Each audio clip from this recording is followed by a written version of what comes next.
toutes et bienvenue pour cette nouvelle vidéo consacrée aux matières.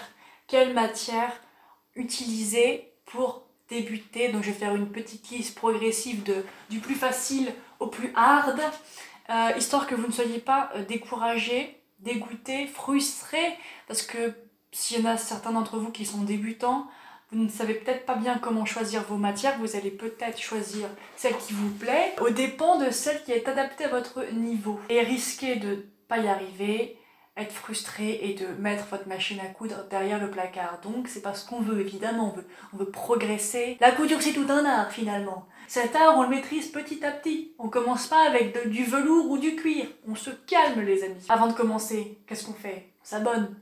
On s'abonne. On s'abonne, on aime, on partage. Passons tout de suite à ce qui nous intéresse. On ne le présente plus, le roi, le boss du game du tissu pour les débutants. C'est qui? C'est le coton. Pourquoi le coton? Je vais vous donner une règle simple. C'est que ce sont des matières tissées. C'est-à-dire que ce sont des matières qui ne bougent pas tissées. Ça veut dire qu'il y a un fil de trame et un fil de chaîne qui passe comme ça, et ce qui fait que c'est résistant. Vous avez du voile de coton, de la popeline de coton. Prenez la matière coton, c'est celle qui en termes de couture et en termes de repassage vous apportera le moins de problèmes possible, car on oublie que trop le repassage, qui aussi est une technique qui, même si vous savez coudre un vêtement, vous ne savez absolument pas comment le repasser. Et sachez que c'est pas quelque chose qui s'improvise. Donc, on commence par du coton.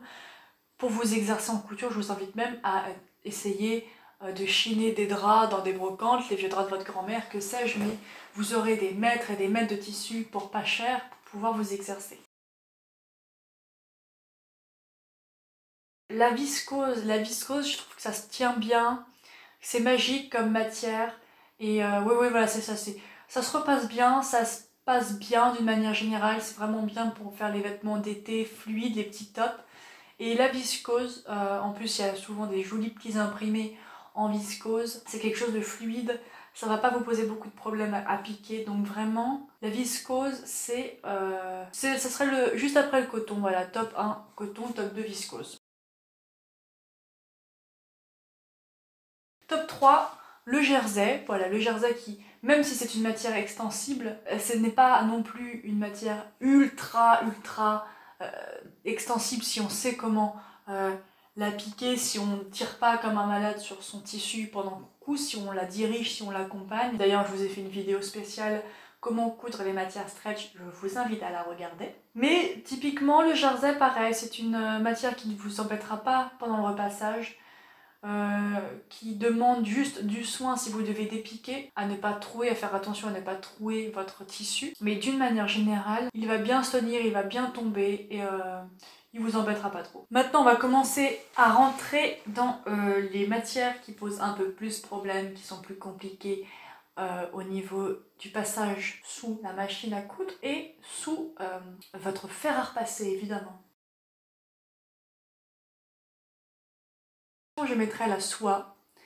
La soie qui, évidemment, hein, la soie qui, bien qu'étant une très belle matière extraordinaire, très délicate, va demander beaucoup d'attention, de délicatesse de votre part, de minutie, et ça ne sera pas forcément adapté aux débutants, mais c'est une matière formidable pour faire des sublimes robes, notamment des vêtements légers, de la lingerie. Pareil, pour repasser, la soie c'est compliqué car il faut vraiment faire attention à ne pas lustrer le tissu, donc la soie en 4e position.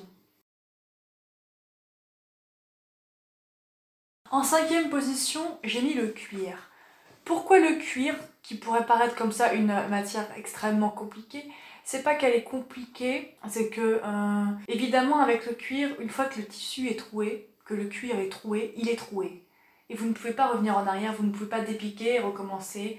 Donc ça demande vraiment d'avoir un certain niveau.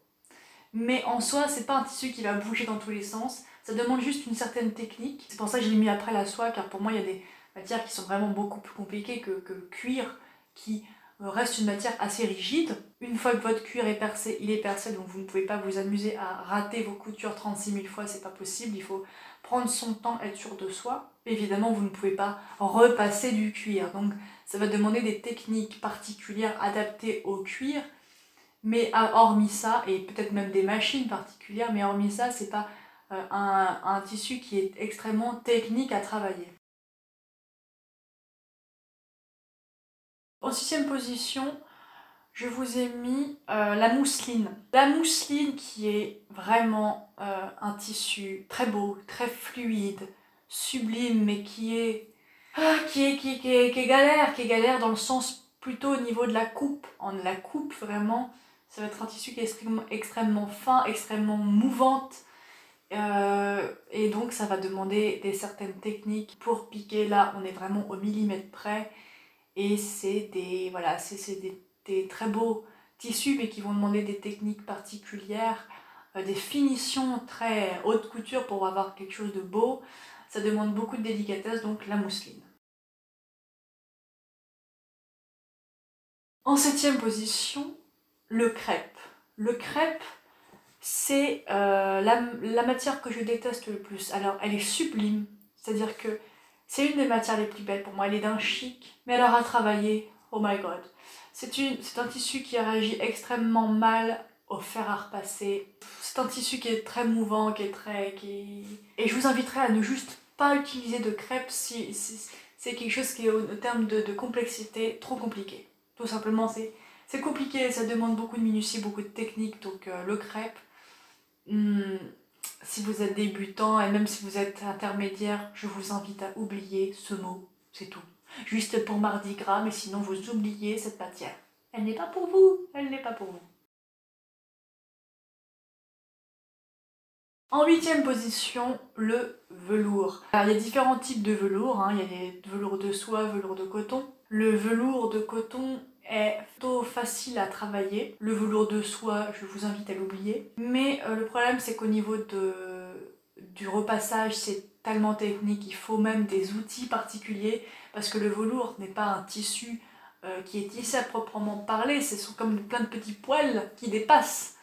Et donc si vous repassez là-dessus, le poil se couche, il ne se relèvera quasiment jamais, à moins d'avoir des techniques particulières. Et là, voilà, c'est la fin, c'est la fin. Vous avez presque la marque. Si vous le touchez, il y a la marque de votre main, donc c'est un tissu très technique en termes de technique de repassage, donc vraiment le velours n'est pas à la portée de tout le monde. Mettez-moi en commentaire donc la matière que vous préférez travailler et au contraire celle vraiment que vous détestez, que c'est trop dur, que vous n'aimez pas du tout travailler. Ensuite, si vous voulez apprendre à coudre à la maison de la lingerie fine, de la lingerie qui paraît des fois inaccessible et pourtant c'est accessible, je la rends accessible à tous sur Boudoir Français, vous avez le lien en bas de la vidéo, donc je vous invite vraiment à cliquer sur le lien et aller sur le site de Boudoir Français où je vous apprends à coudre de la lingerie à la maison avec une machine familiale. Vous recevez tous les mois votre kit de couture chez vous avec le tissu, le patronage, la mercerie, tout et les tutoriels en vidéo à la maison. Voilà, je vous fais des gros bisous d'amour.